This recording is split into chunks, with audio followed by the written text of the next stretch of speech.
बिस्मिल्लाहिर्रहमानिर्रहीम, अस्सलाम वालेकुम। Welcome to my YouTube channel maths with Afsha. Class 8 आज हम करने जा रहे हैं चैप्टर नंबर 4। चैप्टर नंबर 4 से पहले चैप्टर 1, 2, 3 मैं अपने चैनल पे अपलोड कर चुकी हूँ। कंप्लीट चैप्टर्स हैं विद ऑल MCQs हैं, ठीक है। इसके अलावा चैप्टर 4 के अलावा बच्चों चैप्टर 7 से लेकर लास्ट तक तमाम चैप्टर्स मैं अपने चैनल पे अपलोड कर चुकी हूँ। आप इजीली वहाँ मेरे चैनल पे जाके प्ले लिस्ट से क्लास 8 के तमाम चैप्टर्स, तमाम एक्सरसाइजेज अंडरस्टैंड कर सकते हैं। आज की वीडियो में करेंगे चैप्टर नंबर 4, यानी इसमें एक ही एक्सरसाइज है, एक्सरसाइज 4, ठीक है। उसको स्टार्ट करने से पहले बच्चों कुछ डेफिनेशंस हैं जो आपको पता होनी चाहिए। चैप्टर किससे रिलेटेड है उसके बारे में आपको आइडिया होना चाहिए। ये चैप्टर है प्रोपोर्शन का चैप्टर, ठीक है। इसमें यहाँ पे आपको नजर आ रही है कि पेज नंबर 56 पे, ठीक है, यहाँ पे आपको एक डेफिनेशन नजर आएगी डायरेक्ट प्रोपोर्शन। डायरेक्ट प्रोपोर्शन है, एक है इनवर्स प्रोपोर्शन। डायरेक्ट प्रोपोर्शन के एग्जांपल मैं आपको ये देती हूँ बच्चों के, अगर हम देखते हैं हमारे पास दो क्वांटिटीज हैं, ठीक है। हम नाम दे लेते हैं quantity A and quantity B, ठीक है।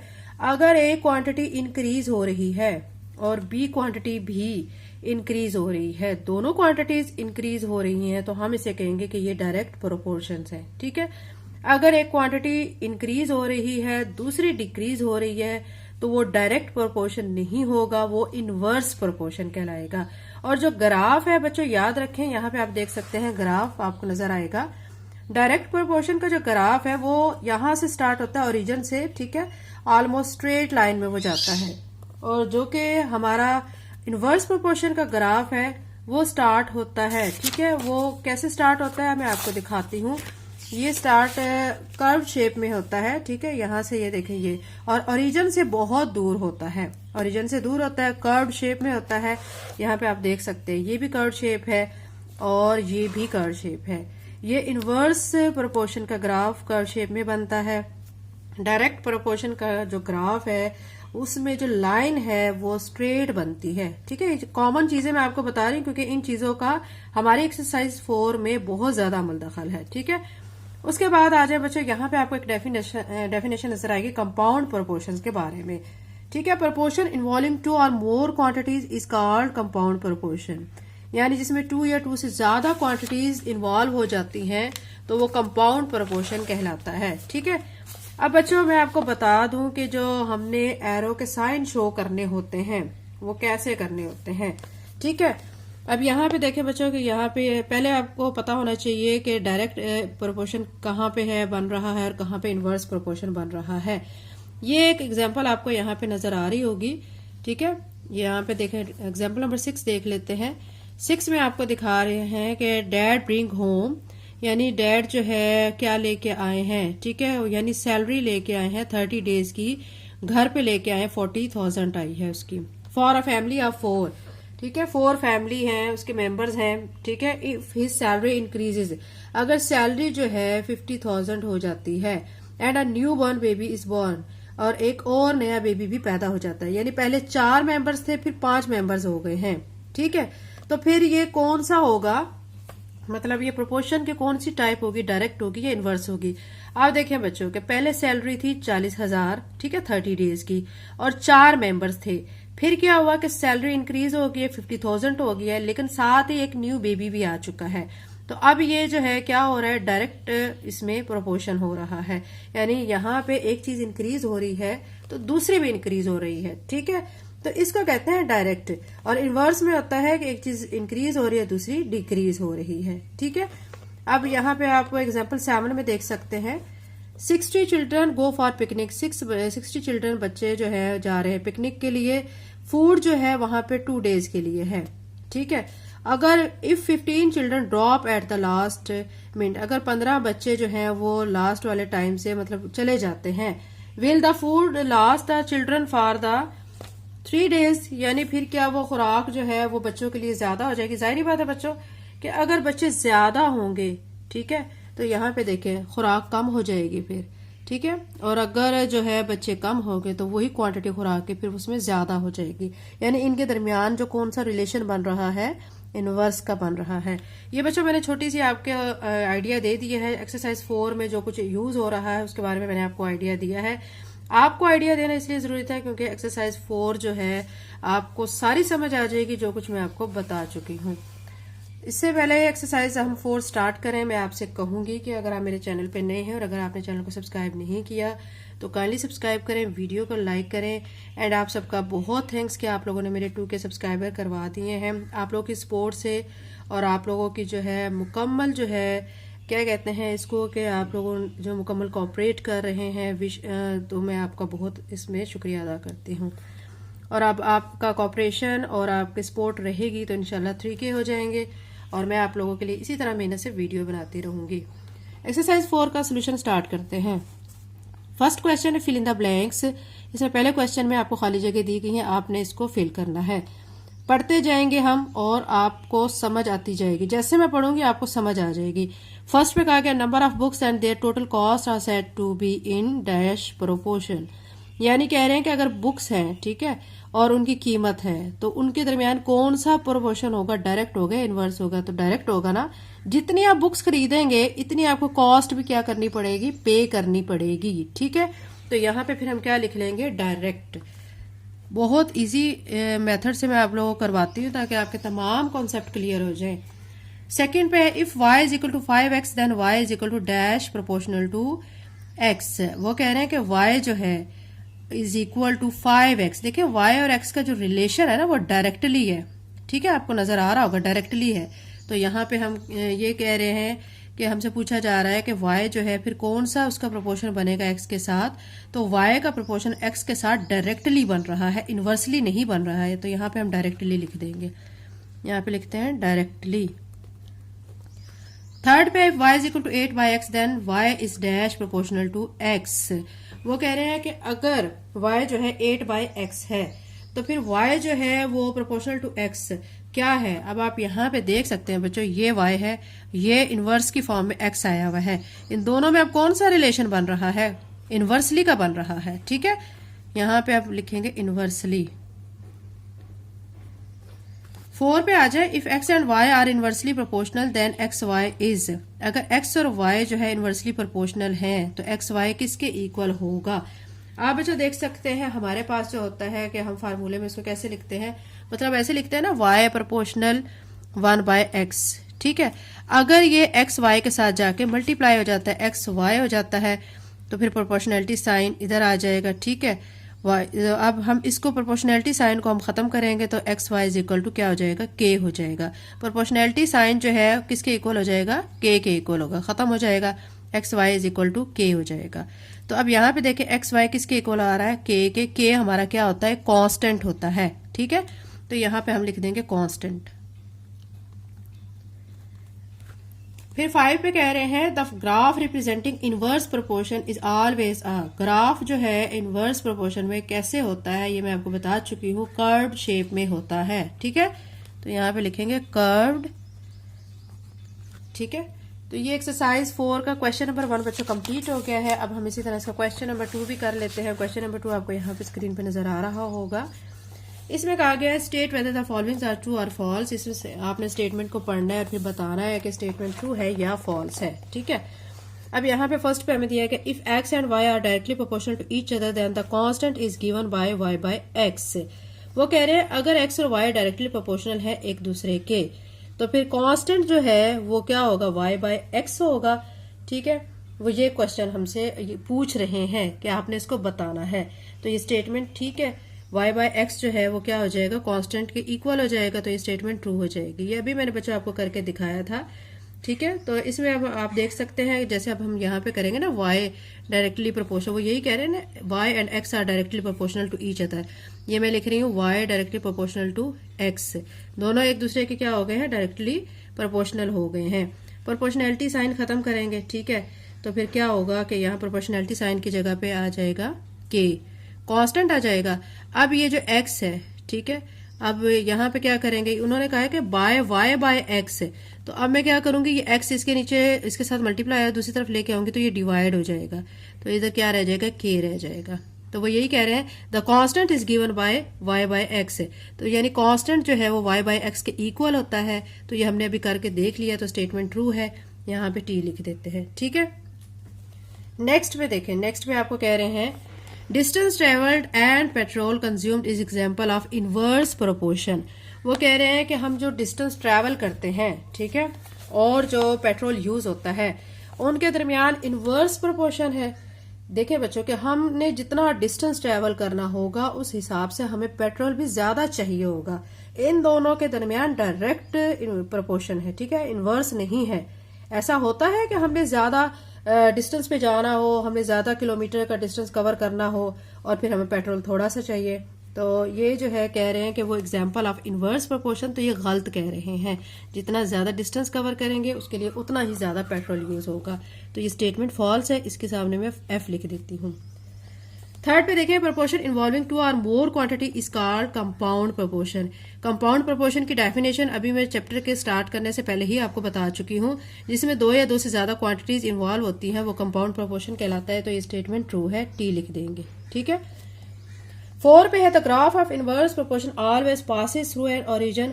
वो कह रहे हैं कि ग्राफ जो है, ठीक है, इनवर्स प्रोपोर्शन का हमेशा पास होता है उसके ओरिजिन से। आपको ये भी मैं दिखा चुकी हूँ। ग्राफ में जो डायरेक्ट प्रोपोर्शन का जो ग्राफ होता है वो ओरिजिन से स्टार्ट होता है, ठीक है, और स्ट्रेट लाइन में जाता है, जो कि जबकि ये जो इनवर्स प्रोपोर्शन का जो ग्राफ है वो ओरिजिन से स्टार्ट नहीं होता, ओरिजिन से बहुत दूर होता है। और किस शेप में होता है? कर्व शेप में होता है। आप पीछे देख सकते हैं, मैं आपको दोबारा से दिखा देती हूँ। ये देखें, ये यहां से ऐसे बनता है इसका ग्राफ, आप देख सकते हैं। ये ओरिजिन है, ओरिजिन से कितना दूर है? ओरिजिन से दूर है, ठीक है, और कर्व शेप में है। तो वो कह रहे हैं कि ये ओरिजिन से स्टार्ट होता है या ओरिजिन के करीब होता है। तो ये स्टेटमेंट फिर क्या हो गई है? फिर ये फॉल्स हो गई है। तो अब इसके सामने हम एफ लिख देंगे। 5 पे कह रहे हैं if x and y are directly proportional then y is equal to k by x. वो कह रहे हैं अगर एफ और वाई डायरेक्टली प्रोपोर्शनल हैं, ठीक है, तो वो वाई जो है के बाय एक्स के होगा। वो कह रहे हैं डायरेक्टली प्रोपोर्शनल। फिर वो यहाँ पे आगे दे रहे हैं कि ये देखें इन दोनों का रिलेशन तो इनवर्स में शो कर रहे हैं, y is equal to k by x. Directly में तो क्या होता है कि ये मैं ऊपर आपको करके दिखा चुकी हूँ। ये देखें ऐसे होना था ना, y इज इक्वल टू के एक्स। तो ये अब जो शो कर रहे हैं ये डायरेक्टली तो नहीं शो कर रहे हैं, ये तो इनवर्सली शो कर रहे हैं। तो ये स्टेटमेंट फॉल्स हो जाएगी। क्वेश्चन नंबर 2 कंप्लीट हो गया। क्वेश्चन नंबर 3 करते हैं। Complete the following table given that y is directly proportional to x। इसमें वो कह रहे हैं कि आपने कंप्लीट करना है ये टेबल और y जो है वो x के डायरेक्टली प्रोपोर्शनल होना चाहिए। अब ये देखें x की वैल्यू दी गई है, ये y की वैल्यू दी गई है, ठीक है। अब यहाँ पे x की वैल्यू उन्होंने 4 कंसीडर की है तो y की वैल्यू 20 आई हुई है। कैसे 20 आई हुई है ये मैं अभी आपको बताती हूँ। आप देख सकते हैं कि उन्होंने कहा है डायरेक्ट, ठीक है, डायरेक्टली प्रोपोर्शनल x और y दोनों डायरेक्टली प्रोपोर्शनल है। तो यहाँ पे मैं क्या लिख दूंगी? y इज इक्वल टू के एक्स, ठीक है। ये रफ वर्क बच्चों मैं आपको करके दिखा रही हूँ, ठीक है। तो आपने इसको सोल्यूशन में नहीं करना है, बस जस्ट टेबल को में फिल कर देनी है ये वैल्यू। तो अब आप डायरेक्टली इनका रिलेशन है तो अब हम क्या करेंगे कि y लिख के ना, ठीक है, और x की वैल्यू तो हमें यहाँ पे क्या दी गई है? 4 दी गई है। मैं 4 लिख दूंगी यहाँ पे, ठीक है। अब हमें y की वैल्यू इन्होंने यहाँ 20 दी है तो मैं यहाँ पे k क्या लूंगी कि 20 आ जाए? जारी बात है 5 लूंगी, तो यहाँ पे 5 लिख दूंगी। तो y इज इक्वल टू 5 4 20 आ जाएगा। तो ये ऐसे सॉल्व करके आ रहा है, ठीक है।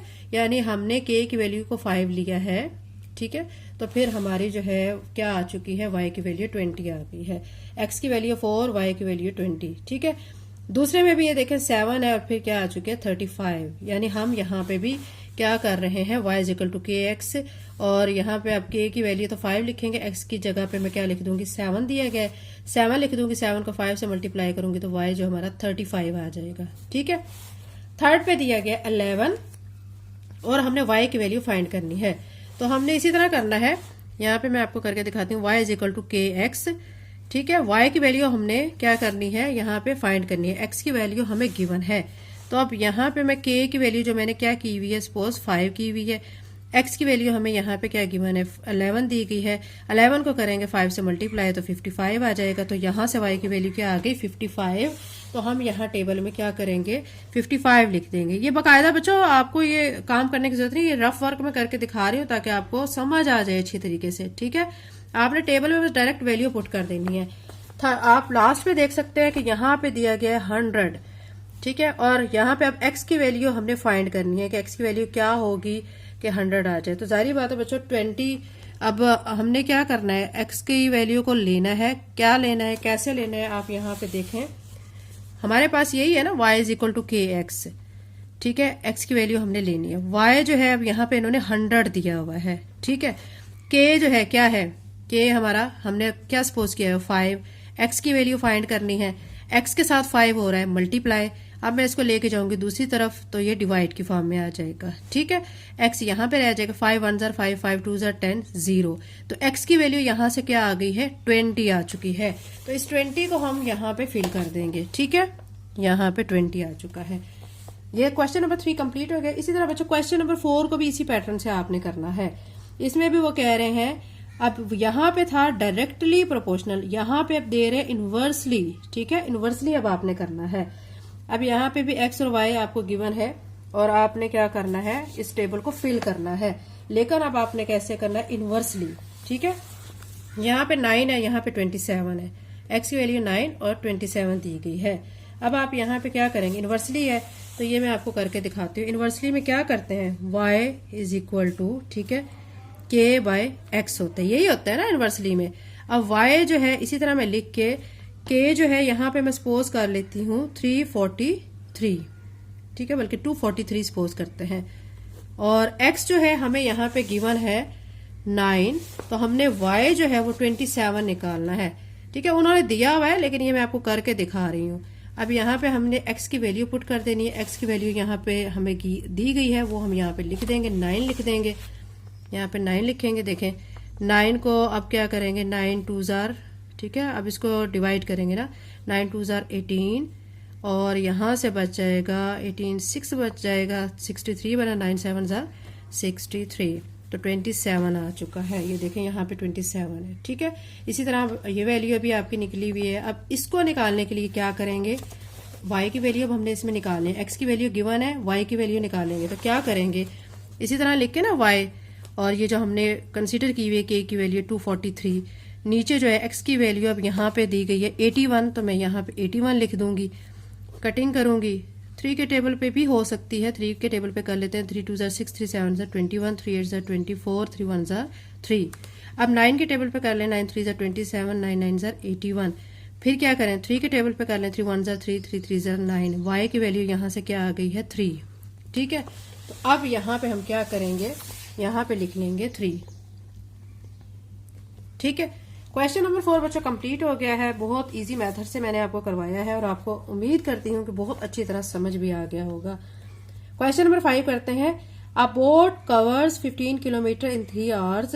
एक बोट है, कवर करती है 15 किलोमीटर। ठीक है, कितने घंटों में, 3 घंटों में।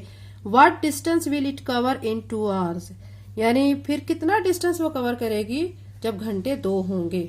ठीक है, यानी 3 घंटों में 15 किलोमीटर कवर कर रही है, 2 घंटों में कितना किलोमीटर कवर करेगी। जाहिर बात है बच्चों, यहाँ पे टाइम 3 था, यहाँ पे 2 हो गया है, तो अब इसके हिसाब से फिर किलोमीटर भी, यहाँ पे डिस्टेंस भी कम हो जाएगा।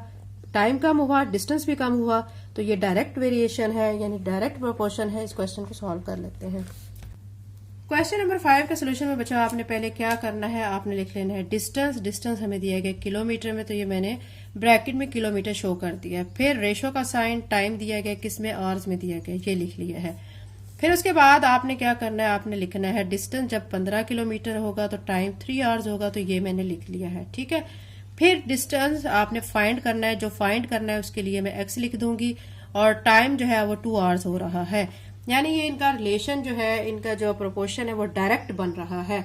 डायरेक्ट में अब क्या होगा कि आपने एरो को ऊपर से नीचे की तरफ लाना है। ठीक है, डायरेक्ट बन रहा है। यहाँ पे अब देखें ये 15 था डिस्टेंस, अब डिस्टेंस कम होगा, क्या हो जाएगा, कम हो जाएगा ना, ये 15 से अब कम हो जाएगा। यहाँ पे 3 घंटे थे, 3 से 2 घंटे हो गए हैं, तो एरो जो है वो ज्यादा से कम की तरफ को शो करना है हमने। ठीक है, फिर जब आप एरो शो कर लेंगे तो डायरेक्ट वेरिएशन भी आपने बता दिया है।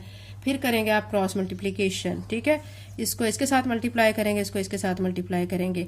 अगर आप ये ऐसे लाइन नहीं लगाते, ऐसे मल्टीप्लाई के साइन को शो नहीं करते हैं, तो भी आपको क्वेश्चन ठीक होता है। ये 2 जो है जाके किससे मल्टीप्लाई हो जाएगा, 15 से, और 3 जो है x के साथ मल्टीप्लाई हो जाएगा। 3x लिख के 15 मल्टीप्लाई बाय मैं 2 कर दूंगी। फिर क्या करूंगी, 3x लिख के 15 को 2 से मल्टीप्लाई करेंगे तो 30 आ जाएगा। हमें x की वैल्यू फाइंड करनी है, x के साथ 3 मल्टीप्लाई हो रहा है, दूसरी तरफ आके डिवाइड हो जाएगा। अब आप देखें कि 3 के टेबल में दोनों कट जाते हैं, 3 1 ज़र 3, 3 10 ज़र 30, तो यहाँ से आ गया है 10 किलोमीटर। यानी बच्चों देखें कि जब 3 घंटे होंगे तो 15 किलोमीटर का डिस्टेंस कवर होगा, जब 2 घंटे होंगे तो फिर डिस्टेंस 10 किलोमीटर का कवर होगा। क्वेश्चन नंबर 5 कंप्लीट हो गया। क्वेश्चन नंबर 6 करते हैं। एक्सरसाइज 4 का क्वेश्चन नंबर 6 है 11 मैन कैन डिग अ 6 एडिशन 3/4 metre long trench in 1 day. यानी 11 आदमी हैं, इतने मीटर जो लॉन्ग ट्रेंच है एक दिन में वो खोद रहे हैं। How many should be employed for digging a 27 metre long trench in 1 day. यानी एक दिन में कितने जो है वो आदमी काम करेंगे कि वो 27 मीटर लॉन्ग ट्रेंच को खोद सकें, डिगिंग कर सकें। ठीक है, क्वेश्चन नंबर 6 का सोल्यूशन स्टार्ट करते हैं। अब बच्चों क्वेश्चन नंबर 6 का सोल्यूशन में आपने पहले लिख लेना है मैन, फिर रेशो का साइन, फिर मीटर लिख देना है। ठीक है, 11 मैन है तो वो कितने जो है वो ट्रेंच जो है वो ओपन कर रहे हैं या खोद रहे हैं, डिगिंग कर रहे हैं। 6 एडिशनल 3/4, इसकी एडिशनल फॉर्म को खत्म करेंगे, 6 4 ज़र 24, 3 ऐड करेंगे 27/4 बनेगा। 27 को अंदर रख के 4 पे डिवाइड करेंगे तो 6.7 आ जाएगा। आप देख सकते हैं कि ये 6.7 कम है, फिर वो हमें ज्यादा कह रहे हैं 27। ठीक है, यानी कम से ज्यादा। और फिर यहाँ पे क्या है 11 मैन थे तो वो कह रहे हैं कि कितने ज्यादा फिर आदमी चाहिए। ठीक है, तो अब हम क्या करेंगे, इसको हम शो कर लेते हैं एरो के जरिए। आपने क्या करना है, यानी ये देखें ज्यादा से कम की तरफ ऐसे शो हो रहा है, एरो ऊपर की तरफ जा रहा है ज्यादा से कम की तरफ। ये मैं बच्चों आपको समझा चुकी हूँ पहले भी, आपको एरो ऐसे शो करना है जो ज्यादा से कम की तरफ जा रहा हो। ठीक है, कुछ बच्चे इस एरो के साइन में बहुत ज्यादा कंफ्यूज होते हैं, उनको समझ ही नहीं आ रही होती कि एरो को ऊपर लेके जाना है कि नीचे लेके जाना है, क्या करना है, इसी कंफ्यूजन में रहते हैं। तो मैं आसान तरीका बता रही हूँ, जहां पे ज्यादा वर्ड लिखा होगा वहां से स्टार्ट कर देना है। ठीक है, और ऊपर की तरफ ले जाए या बस आपने ज्यादा वर्ड से स्टार्ट करना है। अब यहाँ पे देखें ये 27 है और ऊपर जो है 6.7 है, तो 27 है ना, तो फिर मैंने यहाँ से नीचे से स्टार्ट किया, ऊपर की तरफ लेके गई हूँ। ठीक है, और अब यहाँ पे देख सकते हैं आप ऊपर वाले क्वेश्चन में, यहाँ पे 3 था, फिर टाइम कम हो गया, 2 घंटे हो गया, तो फिर मैं ऊपर से नीचे की तरफ लेके आई हूँ। ठीक है, उम्मीद करती हूँ कि आपको ये चीज कंफ्यूज नहीं करेगी। ठीक है, अब नेक्स्ट पे हमने क्या करना है, नेक्स्ट हमने करना है इनकी क्रॉस मल्टीप्लीकेशन। क्रॉस मल्टीप्लीकेशन करने से पहले बच्चों हम यहाँ पे क्या करेंगे कि ये वैल्यूज मैं आपको बताती हूँ कि कैसे लिखी हैं। ठीक है, 11/x लिख दिया है, फिर क्या किया है 27/4, ये मैंने ऐसे लिखा है, पॉइंट की फॉर्म में नहीं लिखा। पॉइंट की फॉर्म में जो आपको मैंने लिख के दिखाया है, ये मैंने आपको ये शो करवाया है कि ये जो है कम से ज्यादा। ठीक है, यानी मीटर जो है कम से ज्यादा हो रहे हैं, पहले 6.7 मीटर था, फिर 27। ठीक है, ताकि आपको एरो की समझ आ सके। अब हमने लिखना इसको इस कंडीशन में 27/4 ये मैंने लिख दिया है, और फिर ये नीचे 27 दिया गया, ये लिख दिया है। अब क्या करेंगे 27 को 27 से कट कर देंगे, तो यहाँ पे हमारा 11/x इज इक्वल टू 1/4 आ जाएगा। क्रॉस मल्टीप्लाई कर लेते हैं। ठीक है, x को 1 से मल्टीप्लाई कर लेते हैं तो x ही आ जाएगा, या आपके आसानी के लिए मैं लिख देती हूँ 4 × 11। x को 1 से करेंगे तो x आ जाएगा, 4 को 11 से करेंगे तो 44 आ जाएगा। यानी 44 मैन जो है वो काम करेंगे 27 मीटर जो है वो उसको खोदने के लिए, उसको डिगिंग करने के लिए। ठीक है, अब यहाँ पे इसका आंसर आ चुका है, तो आप इसमें यहाँ पे मैन शो कर सकते हैं। ठीक है, क्वेश्चन नंबर 6 कंप्लीट हो गया। क्वेश्चन नंबर 7 करते हैं। एक्सरसाइज 4 को क्वेश्चन नंबर 7 है 6 taps can fill up tub in 30 minutes. यानी वो कह रहे हैं 6 टूटियां हैं। ठीक है, पानी वाली जो टूटियां उसकी बात कर रहे हैं बच्चों, वो क्या करती हैं, भर देती हैं टब को कितने मिनट में, 30 मिनट में। फिर वो कह रहे हैं how many taps can fill it in 20 minutes, कि अगर जो है 30 के बजाय हम 20 मिनट्स कर देते हैं, फिर कितनी टूटियां जो हैं वो 20 मिनट्स में टब को भर देंगी। ठीक है, क्वेश्चन आपको समझ आ गया होगा। क्वेश्चन नंबर 7 का सोल्यूशन करते हैं। क्वेश्चन नंबर 7 का सोल्यूशन में बच्चों आपने ऐसे लिख लेना है, टैप्स और रेशो का साइन और मिनट लिख देने हैं। 6 टूटियां हैं और 30 मिनट्स हैं। फिर क्या होगा कि आपने कहना है कि कितनी टूटियां और चाहिए। ठीक है, यानी वो जो 20 मिनट्स में टब को भर दें। ठीक है, अब आप यहाँ पे बच्चों देख सकते हैं कि यहाँ पे अब कौन सा प्रोपोर्शन बन रहा है, यहाँ पे इनवर्स बन रहा है। क्यों इनवर्स बन रहा है, क्योंकि देखें अगर ज्यादा टूटियां होंगी तो टाइम कम हो जाएगा टब को भरने का, याद रखें, ठीक है। अगर कम टूटियां होंगी तो टाइम ज्यादा हो जाएगा टब को भरने के लिए, ठीक है। तो अब यहाँ पे आप देख सकते हैं कि 6 टैब्स हैं और 30 मिनट लग रहे हैं। फिर जाहिर बात है कि टूटियों की तादाद बढ़ जाएगी, तभी तो 20 मिनट लगेंगे, यानी कम टाइम हो जाएगा, ठीक है। इनवर्स प्रोपोर्शन हो जाएगा। जब इनवर्स प्रोपोर्शन होता है तो उसमें आपने क्या करना होता है, आपने एक एरो को किस तरफ करना होता है, ठीक है, इनवर्स की तरफ शो करना होता है। अब यहाँ पे देखें, ये देखें यहाँ ये तो मैं आपको बता चुकी हूँ कि ज्यादा से कम की तरफ आना है। ये 30/20 ये आपका आ चुका है एरो का साइन। यहाँ पे भी आपको मैं बता चुकी हूँ। अब जाहिर बात है यहाँ पे अगर 20 मिनट्स हो रहे हैं यानी मिनट कम हो रहे हैं तो टूटियां ज्यादा होंगी ना, ज्यादा तादाद हो जाएगी, तो फिर इसलिए मैं नीचे से ऊपर की तरफ लेके गई हूँ, ठीक है। एरो तो आपने उसी तरह शो कर लेने हैं।